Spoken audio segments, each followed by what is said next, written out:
COVID-19 को update लिएर स्वास्थ्य तथा जनसंख्या मन्त्रालयको तर्फबाट उपस्थित छु। आज जेठ 16 गते मसँग सागर सुवेदी हुनुहुन्छ, जसले सांकेतिक भाषामा मलाई सहयोग गरिराख्नु भएको छ यो प्रसारणमा। पहिलो अपडेट मैले प्रयोगशालाको परीक्षणबाट गराउन चाहन्छु। हालसम्म पीसीआर विधिबाट गरिएका परीक्षणहरूको संख्या 64,154 पुगेको छ।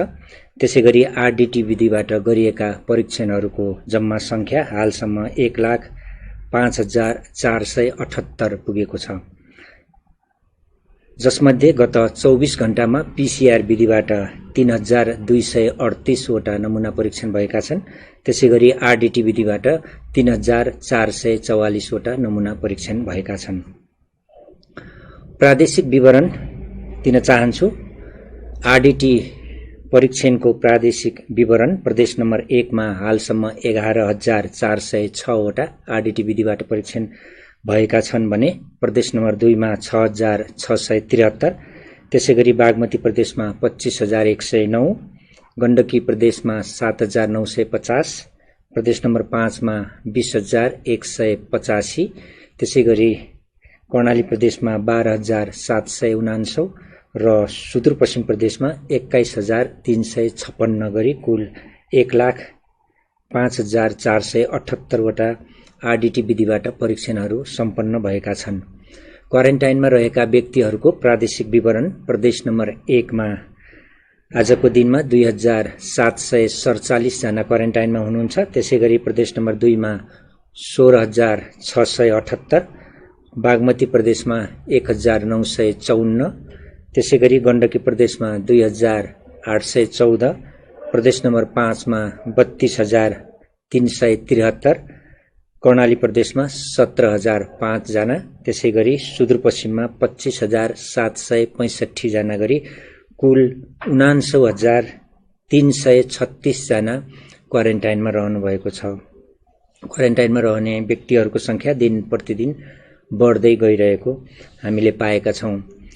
आइसोलेसनमा उपचारको क्रममा रहनुभएका संक्रमितहरूको प्रादेशिक विवरण यस प्रकार छ। प्रदेश नम्बर 1 मा 127 जना उपचारको क्रममा हुनुहुन्छ भने प्रदेश नम्बर 2 मा 387 जना, त्यसैगरी बागमती प्रदेशमा 22, गण्डकी प्रदेशमा 18, प्रदेश नम्बर 5 मा 383, कर्णाली प्रदेशमा 47 र सुदूरपश्चिम प्रदेशमा 16 जना उपचारको क्रममा आइसोलेसनमा विभिन्न अस्पतालहरूमा रहनु भएको छ। यसरी कुल संख्या 1,000 रहेको छ। त्यसैगरी डिस्चार्ज हुने व्यक्तिहरूको संख्या पनि बढ्दैछ। प्रदेश नम्बर 1 मा हालसम्म 30 जना निको भएर घर फर्किनु भएको छ। त्यसैगरी प्रदेश नम्बर 2 मा 102, बागमती प्रदेशमा 20, गण्डकी प्रदेशमा 2, प्रदेश नम्बर 5 मा 47 जना र सुदूरपश्चिम प्रदेशबाट 5 जना गरी कुल 206 जना हालसम्म यो संक्रमणलाई जितेर निको भएर अस्पतालबाट घर फर्कनु भएको छ। पछिल्लो अपडेट अनुसार संक्रमण मुक्त भई डिस्चार्ज हुने व्यक्तिहरूको संख्या 19 रहेको छ। उहाँहरूमध्ये टेकु अस्पतालबाट 2 जना, पाटन अस्पतालबाट 7 जना, बलम्बुको युनिफाइड कोभिड-19 को अस्पतालबाट 2 जना र कोरोना विशेष अस्पताल बेलझुन्नी दाङबाट 8 जना गरी कुल 19 जना डिस्चार्ज पछि घर फर्कनु भएको छ। यसरी हालसम्म डिस्चार्ज हुने व्यक्तिहरूको संख्या 206 पुगेको छ। उहाँहरूमध्ये पुरुष 162 जना हुनुहुन्छ भने महिला 44 जना हुनुहुन्छ। कल सेन्टरको अपडेट गराउन चाहन्छु। हाम्रो 2 वटा कल सेन्टर जसमा यहाँहरूले निशुल्क रूपमा डायल गरेर आफ्ना जिज्ञासाहरू कोभिड-19 सँगका विभिन्न अपडेटहरू हामीलाई दिन सक्नुहुन्छ। आफ्ना प्रश्नहरू राख्नुहुन्छ यो विषयसँग सम्बन्धित। त्यो प्रश्नहरूको जिज्ञासाहरूको हाम्रो स्वास्थ्यकर्मी तथा चिकित्सकहरूले यहाँहरूलाई सम्बोधन गर्नुहुन्छ। सो कल गर्ने व्यक्तिहरूको संख्या यानी कि कलको संख्या गत 24 घण्टामा 1,441 रहेको छ। यहाँहरूसँग हामी प्रत्यक्ष रूपमा जोडिने माध्यम हाम्रो मोबाइल एप हो, हाम्रो स्वास्थ्य नामको। त्यसैगरी यहाँहरूले हाम्रो कोभिड-19 सँग सम्बन्धित विशेष वेब पेज पनि हेर्न सक्नुहुन्छ covid19.mohp.gov.np, जहाँ लगइन गरेर यहाँहरूले धेरै जानकारीमूलक सूचनाहरू पाउन सक्नुहुन्छ। आफ्नो वरिपरि रहेका व्यक्तिहरूको जानकारी पाउन सक्नुहुन्छ। जो सम्भावित संक्रमितहरू हुनुहुन्छ उहाँहरूको विवरण दिन सक्नुहुन्छ। आफ्नो विवरण पनि भर्न सक्नुहुन्छ। विभिन्न सामग्रीहरू हेर्न सक्नुहुन्छ, सुन्न सक्नुहुन्छ, पढ्न सक्नुहुन्छ। यसरी हालसम्म विभिन्न व्यक्तिहरूले आफ्नो विवरण भरेर स्वास्थ्य सम्बन्धी स्वमूल्याङ्कन गरिराख्नु भएको छ। यसरी आफ्नो स्वमूल्याङ्कन गर्ने व्यक्तिहरूको हालसम्मको संख्या 50,846 पुगेको छ। गत 24 घण्टामा मात्र 514 जनाले यो विवरण भर्नु भएको छ। उहाँहरूमध्ये 5 जना रेड जोनमा पर्नु भएको छ, यानि कि सम्भावित संक्रमितको घेरामा हुनुहुन्छ। उहाँहरू काठमाडौँ, ललितपुर, सुनसरी र झापाका रहनु भएको छ। यहाँहरूलाई हाम्रो एपिडेमियोलोजी तथा रोग नियन्त्रण महाशाखा मार्फत ट्रेसिङको कार्य सम्पर्क गर्ने काम भइरहेको छ।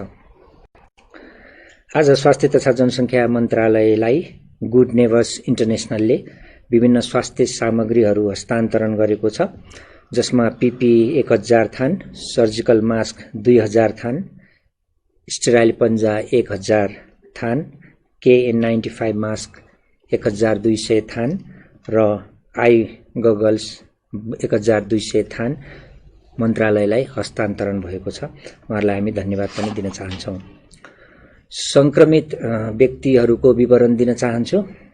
पछिल्लो अपडेट अनुसार नयाँ संक्रमितको संख्या 170 रहेको छ, जसमध्ये 165 जना पुरुष र 5 जना महिला हुनुहुन्छ।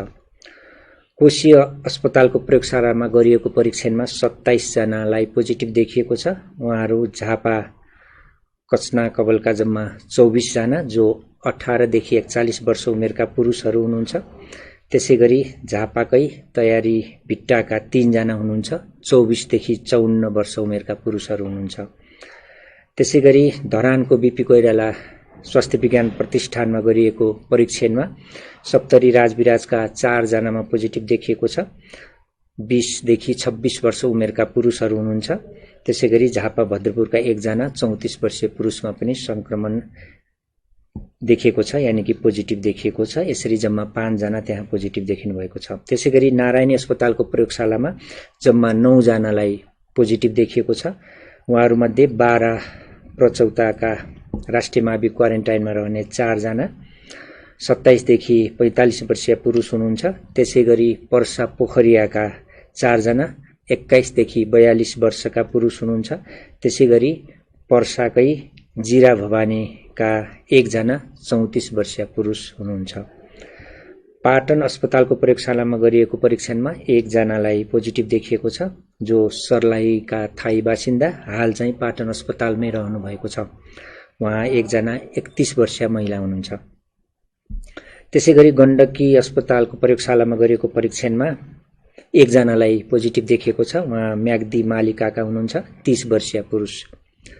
त्यसैगरी भेरी अस्पतालको प्रयोगशालामा गरिएको परीक्षणमा 10 जनालाई पोजिटिभ देखिएको छ। उहाँहरूमध्ये बाँके डुडुवाका 10 जना हुनुहुन्छ, 17 देखि 41 वर्ष उमेरका पुरुषहरू नै हुनुहुन्छ। त्यसैगरी भरतपुर अस्पतालको प्रयोगशालामा गरिएको परीक्षणमा 6 जनालाई पोजिटिभ देखिएको छ। कपिलवस्तु नगरपालिकाका 4 जना 23 देखि 26 वर्षीय पुरुष। त्यसैगरी नवलपरासी बर्दाघाट सुस्ता पूर्व देवचुलीका 2 जना 19 र 21 वर्षीय पुरुष हुनुहुन्छ। राष्ट्रिय जनस्वास्थ्य प्रयोगशालामा गरिएको परीक्षणमा 84 जनाको पोजिटिभ आएको छ।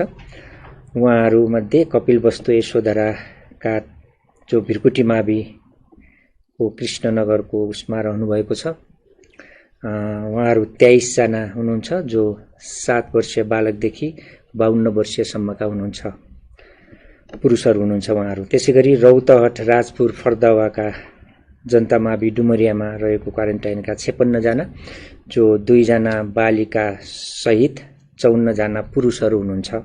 पुरुषहरू 22 देखि 70 वर्ष उमेरका हुनुहुन्छ। त्यसैगरी सर्लाही कौदेना मलङ्गवाका 4 जना, 19 देखि 30 वर्षका हुनुहुन्छ। उहाँहरूमध्ये 3 जना पुरुष र 1 जना महिला हुनुहुन्छ। त्यसैगरी रूपन्देहीको प्रादेशिक प्रयोगशालामा गरिएको परीक्षणमा 16 जनाको पोजिटिभ आएको छ। कपिलवस्तु गौतम बुद्ध मावि क्वारेन्टाइनका 15 जना 17 देखि 44 वर्ष उमेरका पुरुषहरू हुनुहुन्छ। त्यसैगरी रूपन्देही सैना मैनाका 1 जना 27 वर्षीय पुरुष हुनुहुन्छ। त्यसैगरी राप्ती स्वास्थ्य विज्ञान प्रतिष्ठान दाङमा गरिएको परीक्षणमा 11 जनाको पोजिटिभ आएको छ। उहाँहरू मध्ये दाङ गढवाका 2 जना 28 र 41 वर्षका पुरुष, त्यसैगरी कपिलवस्तु विजयनगरका 9 जना 17 देखि 52 वर्षका पुरुषहरू हुनुहुन्छ। यसरी जम्मा 170 जना 165 जना पुरुष र 5 जना महिलाको पछिल्लो अपडेट अनुसार पोजिटिभ रिपोर्ट आएको छ। यसरी कुल संक्रमित हुनेको संख्या 1212 पुगेको छ, जसमध्ये 1103 जना पुरुष र 109 जना महिला हुनुहुन्छ। संक्रमितहरूको प्रादेशिक विवरण दिन चाहन्छु। हालसम्म संक्रमितको संख्याको आधारमा प्रदेश नम्बर 1 मा जम्मा 157 जना हालसम्म संक्रमित हुनुभएको छ। 8 जिल्ला समेटिएको छ। त्यसैगरी प्रदेश नम्बर 2 मा 490 जना संक्रमित हुनुहुन्छ। 8 जिल्ला सबै जिल्ला समेटिएको छ।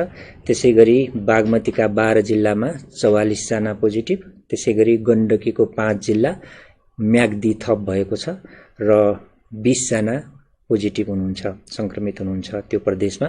प्रदेश नम्बर 5 का 9 वटा जिल्लामा 433 जना र कर्णाली प्रदेशका 3 जिल्लामा 47 जना संक्रमितको संख्या रहेको छ हालसम्म।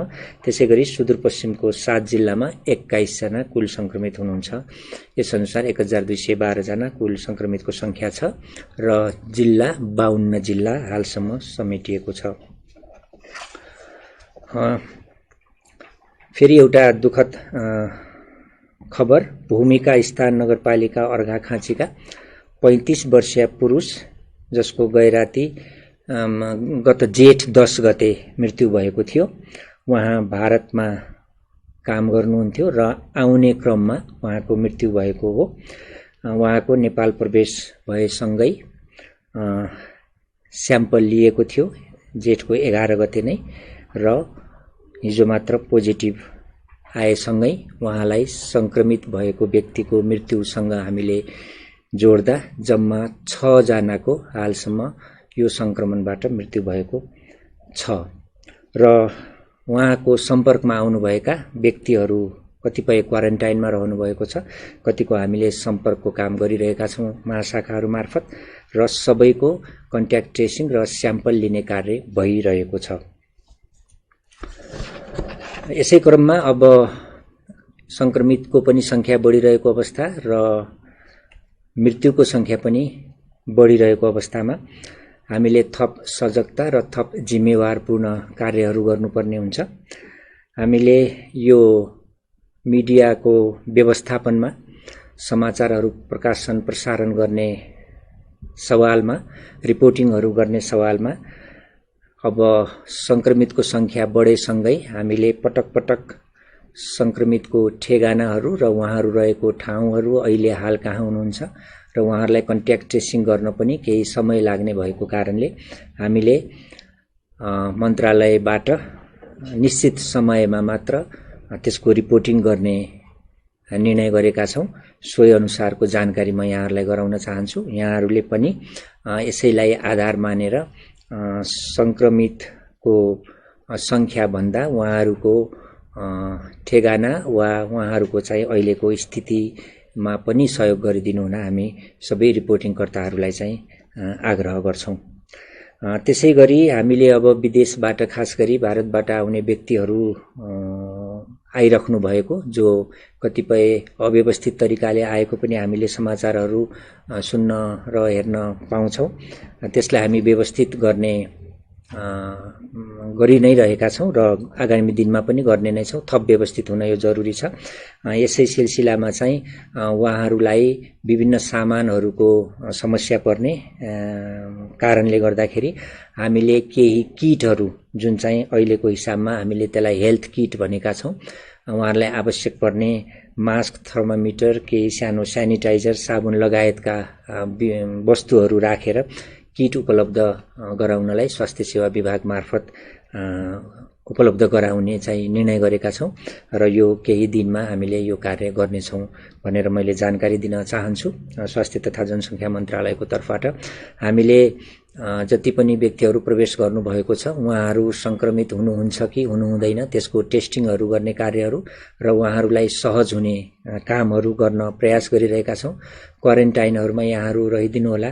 क्वारेन्टाइन व्यवस्थित तरिकाले व्यवस्थापन गर्न पनि जरुरी छ।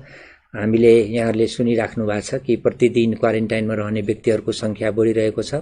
1 लाखको हाराहारीमा हामी पुगिसक्यौं। केही दिनमा यो संख्या पनि बढ्ने निश्चित नै छ। त्यसले गर्दाखेरि थप क्वारेन्टाइन पनि व्यवस्थापन गर्नुपर्ने छ, जसको लागि स्थानीय तह, प्रदेश सरकार, संघीय सरकार सबैले हातेमालो गरेर यो व्यवस्थापन गर्न जरुरी छ।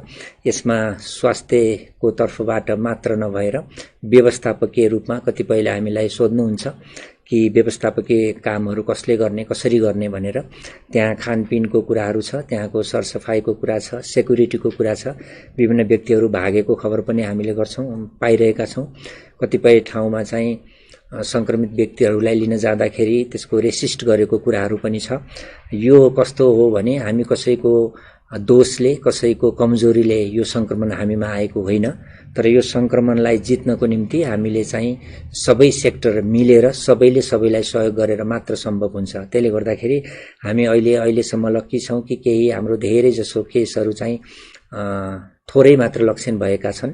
हालाकि मृत्युको संख्या बढिरहेको छ, तर पनि अन्य संक्रमित केसहरूको अवस्था जटिल नभएको कारणले, तर यो कुरा गर्दै गर्दा आउने दिनहरूमा जटिल हुन पनि सक्छ। धेरैले सोध्नुहुन्छ यो जटिल कहिलेसम्म हुँदैन वा यस्तै रहने हो कि भनेर।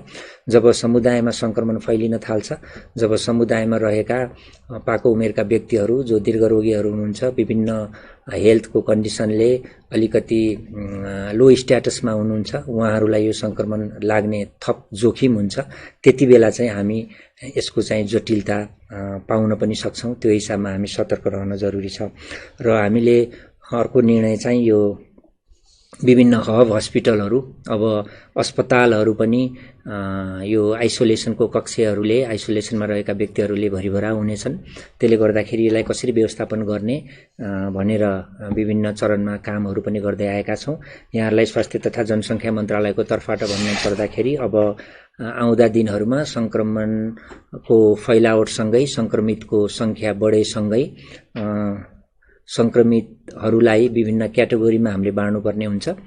जटिल भएका, जटिल नभएका, सामान्य स्थितिमा रहेका, त्यही अनुसार हामीले इभन होम क्वारेन्टाइनको पनि व्यवस्था गर्नुपर्ने हुन्छ। त्यहाँ पनि रहनुपर्ने दिनहरू आउन सक्छन्।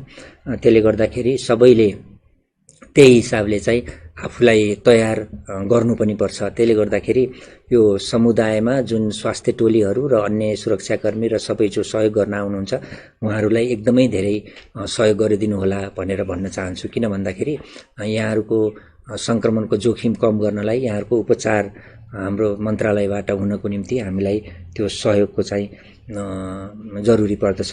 हामीले बुझ्छौं कि यो परिस्थितिमा धेरै टेस्टहरू गर्नुपर्ने छ, धेरै टेस्टहरू बढाउनु पर्ने छ। अब व्यक्तिहरू जो प्रवेश गरिराख्नु भएको छ त्यो संख्या र हामीले गर्ने टेस्टको संख्यामा तालमेल मिलाउनु पर्ने छ। धेरै व्यक्तिहरू आउँदाखेरि क्वारेन्टाइनमा अलि धेरै दिन रहनुपर्ने पनि हुन सक्छ। त्यसले गर्दाखेरि हामीले गरिरहेको प्रयासलाई यहाँहरूले बुझिदिनु होला भन्दै सबैको टेस्टहरू हाम्रो मापदण्ड अनुसार हुने नै छ भन्ने मन्त्रालयको तर्फबाट विश्वास चाहिँ मैले दिलाउन चाहन्छु।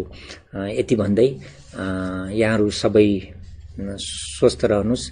आफ्नो आनी बानीमा, हात धुने बानीमा, सेनिटाइजर युजको बारेमा, मास्क लगाउने कुरा र सामाजिक तथा भौतिक दूरी कायम गर्ने कुरामा कुनै पनि लापरवाही नगरिदिनु हुन र यो संक्रमणको फैलावटलाई सकेसम्म हामीले कम गरेर थोरै भन्दा थोरै संक्रमितको संख्यामा देशलाई सीमित गर्न सबैको योगदान रहनेछ भन्ने विश्वास व्यक्त गर्दै आजको म अपडेट यही अन्त्य गर्छु।